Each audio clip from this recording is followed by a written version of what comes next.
Well, build my gallows and build them high. Makes a long time climbing before I die. I want the chance that's bit in his eye.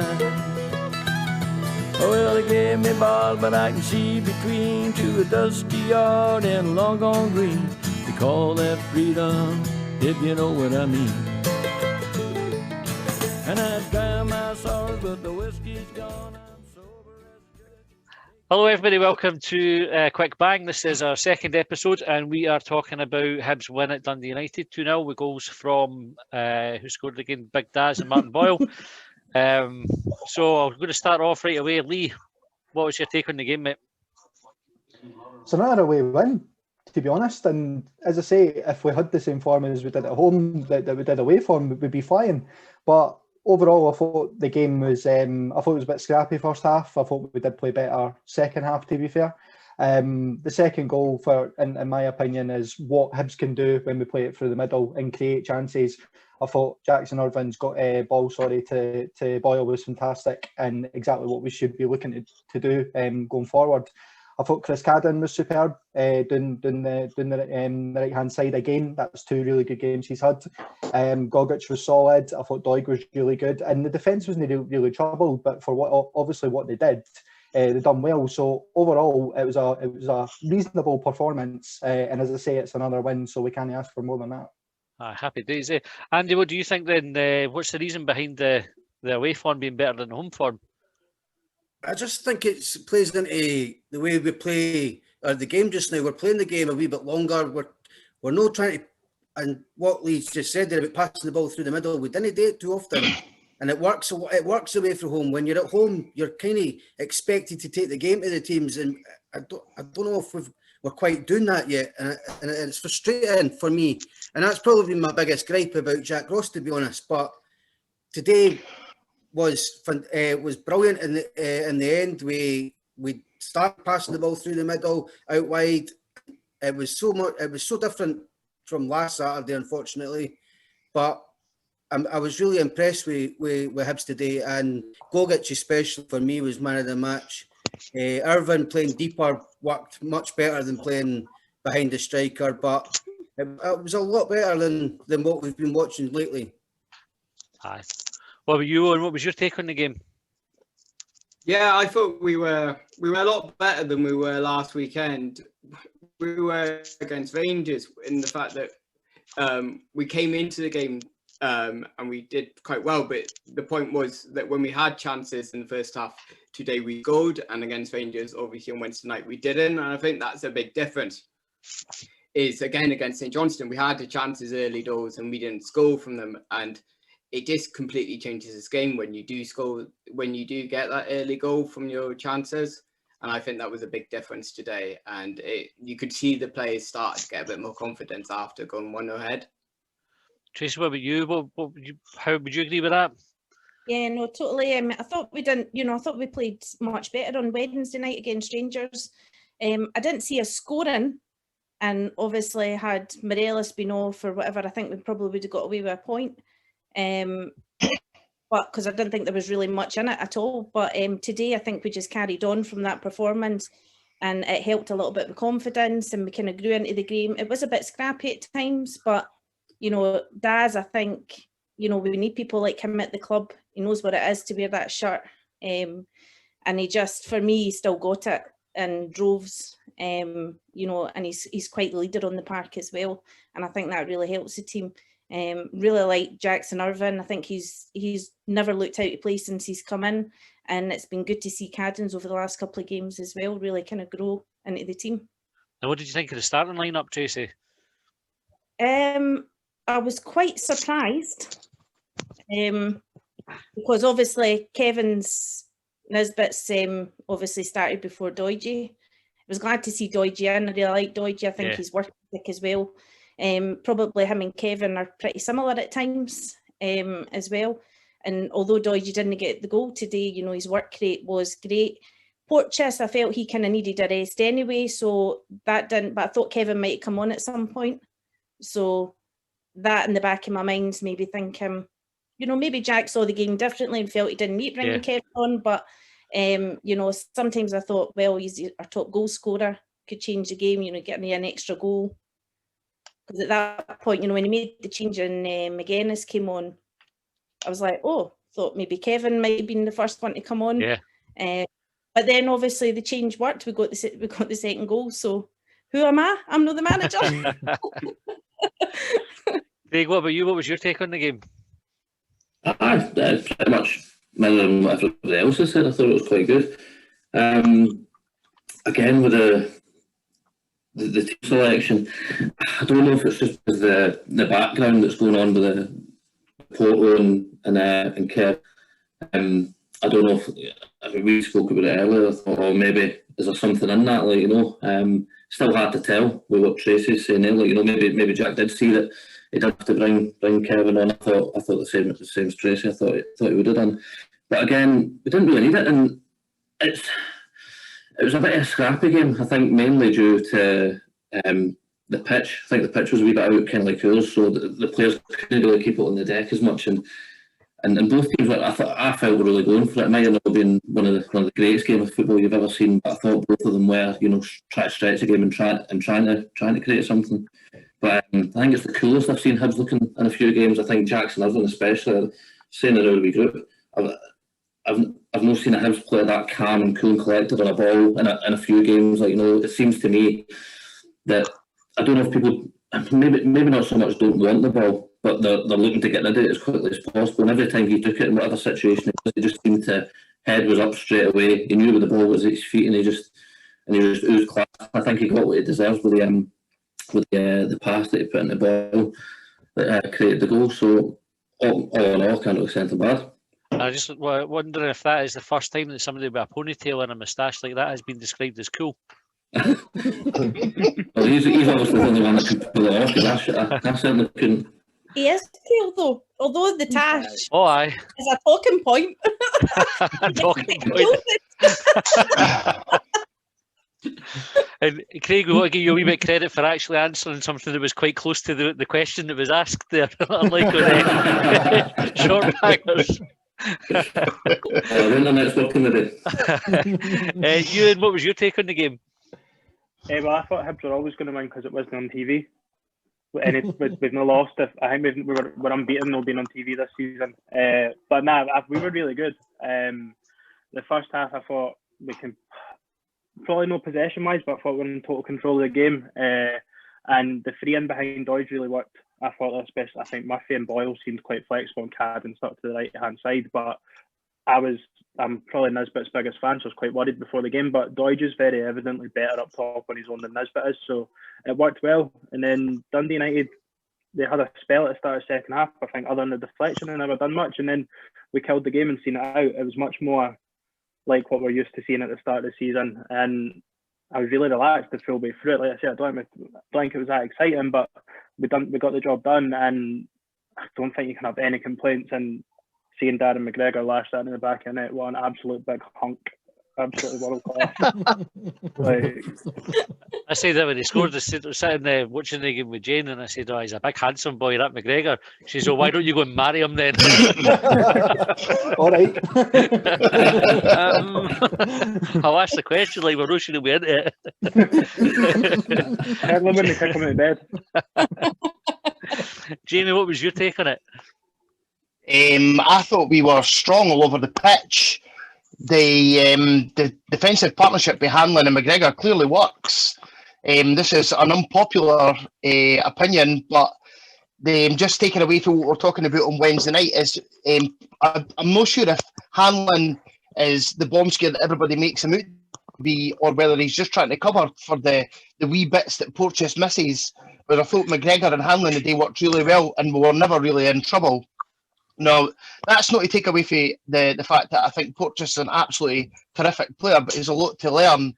But compacting the defence helps the team move forward.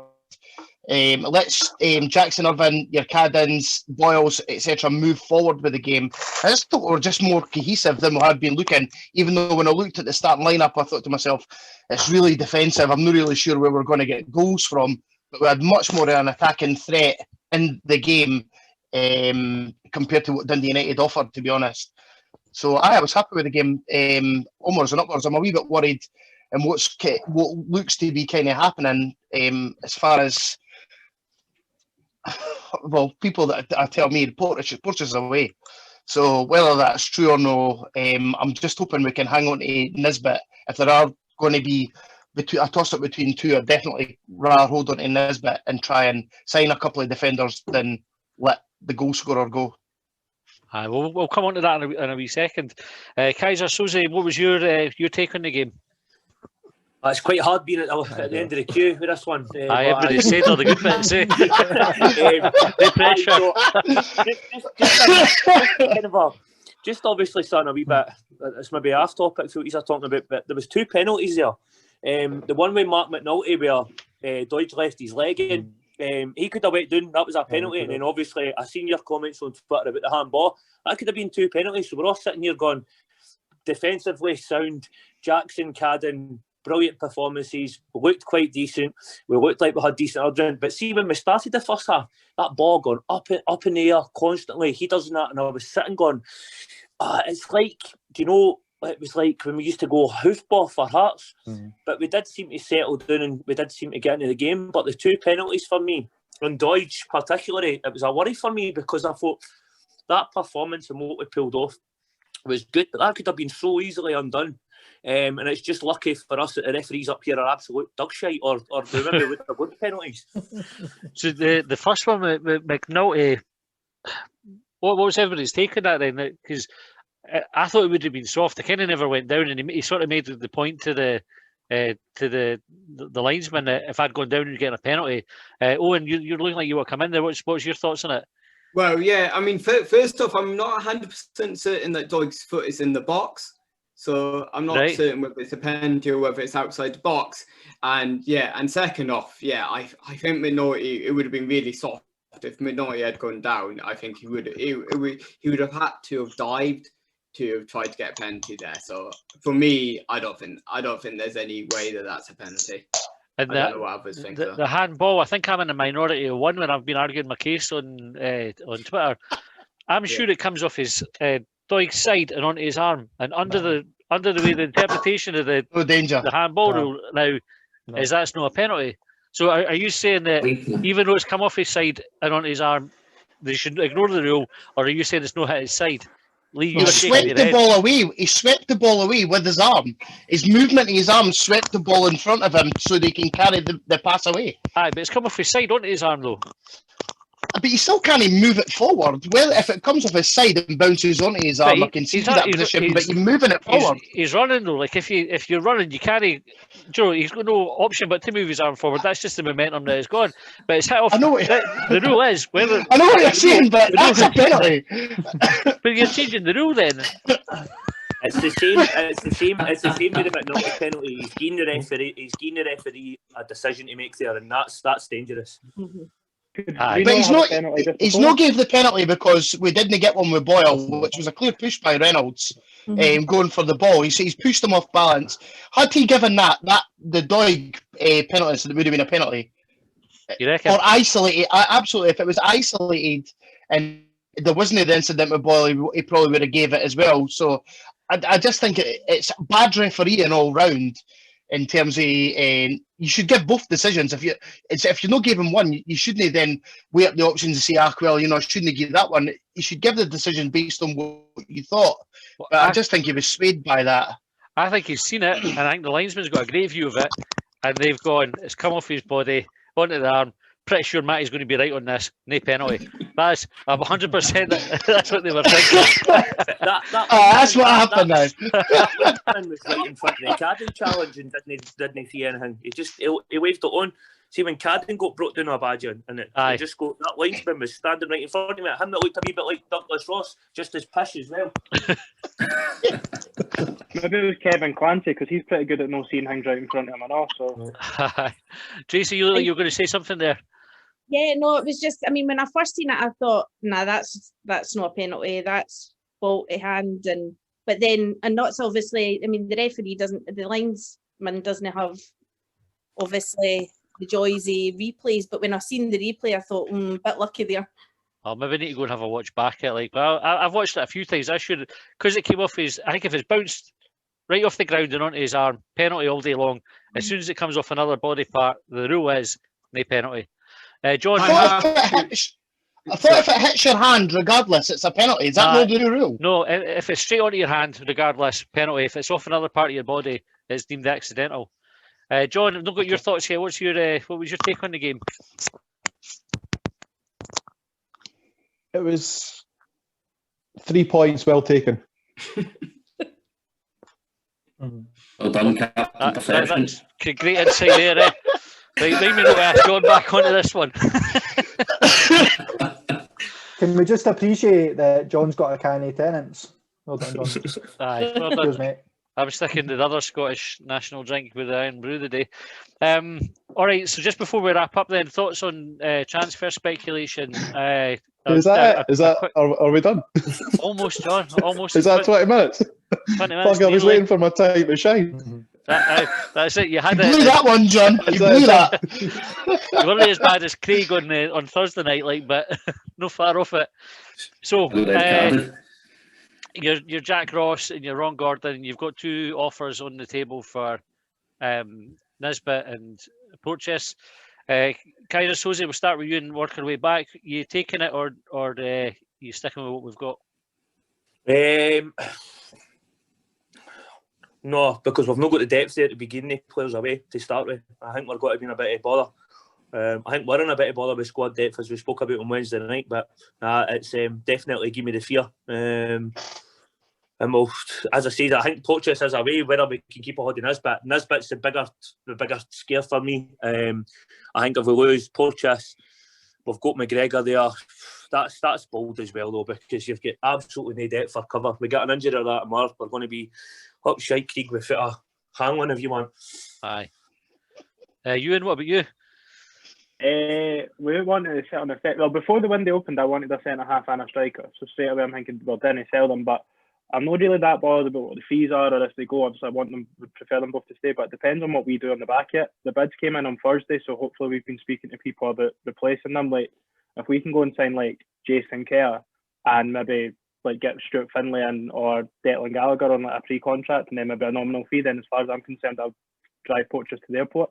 So like Jason Kerr's a better player, and then you're potentially bringing in someone else. And Nisbet can't go. I think his values only keep going to rise, and I didn't see a striker out there available at Hibs that's better than Kevin Nisbet, no matter what we sell him for. So, fair dues. What about you, Jamie? I absolutely echo that sentiment. If Nisbet is the more important player for me, getting goals is hard to come by, especially signing somebody like that for what, 250 grand. Just not going to be able to replace that. Let's be honest though, if any of the deals are actually going ahead, it's not just happened yesterday. This has been weeks in the planning. So if they do let Porteous or both of them go, there has to be some kind of replacements. So I'm going to keep everything crossed and hope we keep Nisbet. And if we do let Porteous go, like Ewan was saying, if we have got ready-made replacements and you can say, okay, it's a fair deal, a bit of business. But what Hibs have really got to worry about here is if they let both go and no replacements are bought in, everybody's going to then turn around and say, well, you know what, it's a new regime, same old shit, because we're selling players at the end of the window and we can't replace them and it weakens the team.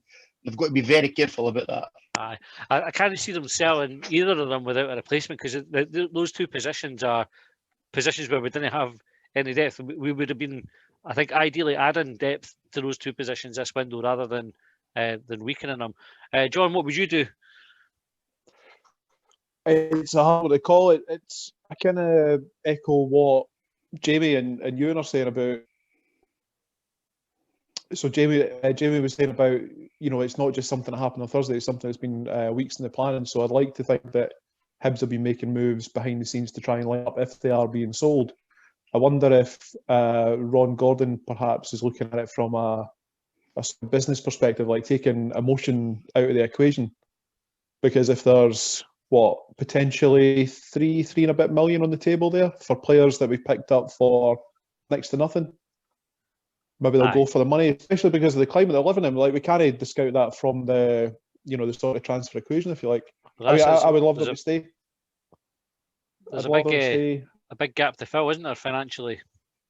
yeah. But then additionally, like I can't remember if it was you or Jamie that was saying that those, or if it was yourself, Mike. There are two areas where we're already missing players. Yeah. Or sorry, where we're lacking in depth. So it needs to be a well thought out move by Hibs, regardless of whether they keep them, whether they sell them, or whether they get other bodies in. They're going to need to try their best to get it right. Aye. I suspect they will as well. It's not the sort of thing that Hibs would just do off the cuff anyway. I think that's like the whole point of the setup that we've got there is the plan for these sort of things. Craig, if you're the man that's got the authority to press the button on the deals, are you pressing it or are you keeping them?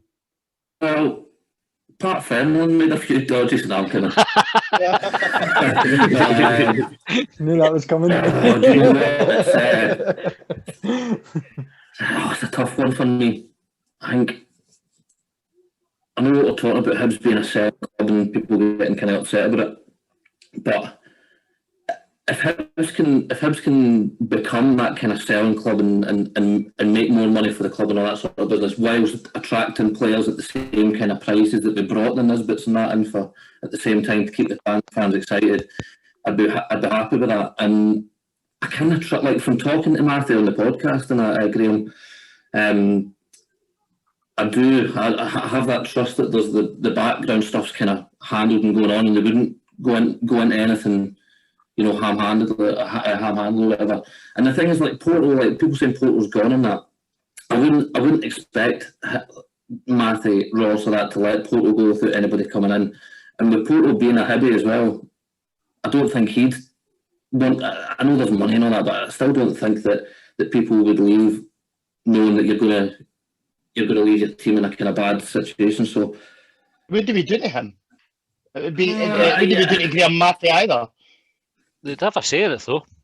Surely, they'd have a say in it, but what I'm saying is, if what I was trying to get at before is that when in previous years when Farmer and Petrie were there, and at the tail end of the window we would lose players more often than not, and they wouldn't be replaced. And you could say the same thing then about players leaving and this wouldn't be allowed and that wouldn't be allowed. Football's football. You just hope that a new regime has got new ideas and won't allow that to happen, because none of us want that to happen. But if it does, the folk will just keep going, new regime, same shite. Aye. Tracy, what are your thoughts? I don't want either of them to go. I think they're two young talents in Scotland, and I think their potential's massive. I know Porteous, there's been a lot of criticism about this season. I think he probably needs a rest as well. Right, okay, sorry. Mum duties. I wouldn't want to see either of them go. I do, obviously I've been privileged to be able to kind of see how hard, they all work in the background, and I know that they'll be doing their best. Sometimes it doesn't work how you want it to work, and you can agree on something and then something goes wrong at the last minute. There's all these things that can happen. It's not necessarily the club's fault. But obviously when you're looking in, sometimes it doesn't obviously seem that way for supporters, and that's how they get this kind of opinion. But definitely wouldn't want to see either of them going. As everyone said, we don't have depth in those positions for them to go without getting replacements. And you would be looking at bringing in the same quality or better. Yeah. But we all know the January transfer window isn't that a great window either. So it's what's available as well to us at this moment. But I would like to think that they've maybe said, well, and if the players are happy and they're happy with the terms, that it's on a basis that they don't leave until we get replacements. So but that's just my take on it. I wouldn't want to see either of them go, because I think they're two brilliant prospects, and I don't see the point in spending all that money on Kevin and letting him go, 6 months down the line, when I think he's got so much more to offer at Hibs, and I know he wants to prove himself as well this time round. Yeah. So it's the best platform for him to do it. And if something better comes along in the summer or next summer, then fair enough. But that's just my take on it. Aye, that's fine. There's all the things going wrong at the last minute. It's normally Derek McInnes in Aberdeen, eh? Owen, if you had the choice, then would you stick or twist? I'd want to keep them to the summer for sure, because it's far too late in the winter to try and replace players. I get the argument that they may already know who we could replace them with, but I remember when we lost Stokes and we brought in Duffy, and you just really don't want to see something like that happen again, do you? You don't want to see Kevin go and then we bring in someone. Yeah. I don't know, someone like Stewart, who's nowhere near the same standard as Nisbet, come in. Also, the fact that the Euros are in the summer, and if they both play well for the second half of the season, they could be in the Scotland squad going to the Euros, which makes their value double or triple. So surely it's a little bit of a game of poker, isn't it? It's like whether you stick or you twist at this point, isn't it? Because if they play well for 6 months, then they get in the Scotland squad, they play a major tournament, and their value goes through the roof, and you get a lot more than 3 million for them. And I'd like to see Hibs stick and keep them to the summer, but we'll see what they actually do. See what happens. Andy, what about you? I think if we could get in the region of 3.5 for Nisbet, I would take it for some reason. I just think that Porteous has got the bigger potential because he's that wee bit younger to make us more money. But as I said offline, I personally think I've got trust in the board to do the right thing. This isn't the Hibs of 10 years ago. This is Hibs now. In the last 2 or 3 years, they've got a bit of a backbone to an extent, and they'll do the right thing by the club, which is the most important thing. Aye, spot on. Lee, last word for you. Love to keep both, but I think the expectations was that I think we might lose both come Monday. The only reason I say that is that if Kevin Nisbet was guaranteed he'd possibly staying at Hibs, or like at this point, he would have been on the park today. It doesn't matter if it was in the 60th, the 70th, the 80th minute, he would have been on the park. That's the way I see it. But if they do go, then obviously Hibs would have to have a plan B. But like the others have said, is that we're short in so many positions, so you would maybe expect us to maybe go and maybe sign a couple more. It's a very, very difficult situation. And then, as John said, there's a pandemic there. So if Hibs get reasonable money for both, we'll sell them. Simple as that. All right. That's us out of time, guys. Thanks very much for coming on. It's good to have a win to talk about. Hopefully have another one to talk about after the game on Tuesday night. It's a 6 o'clock kickoff in at St Mirren away. Yes. They beat Celtic today as well, so that's not going to be an easy game. Not a very happy hubby coming home. Oh no!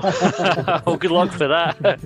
Thanks everybody for tuning in. Thanks guys for coming on, and we'll catch you next time.